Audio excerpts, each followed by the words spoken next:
Um, sinusuri ba ng IPO, Attorney Rich, yung kung sakali yung logo ay gawa lang ng AI, o hindi niya talaga pinagawa sa isang artist, may ganun po bang ano? May ganun silang rule na hindi nila i-register yun kung yan po ay gawa lang ng AI? Clarify ko lang po, yung question niyo po is yung kung yung logo ay AI generated, Yes tama po. po? Yes po.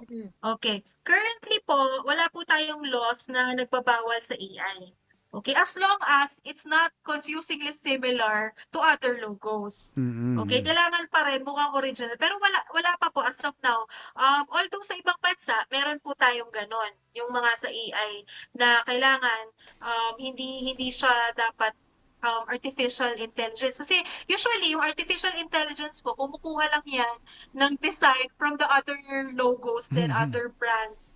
So, and then kino-combine niya lang. So, mahirap po yun, di ba? Pero currently po, wala pong prohibition regarding AI generated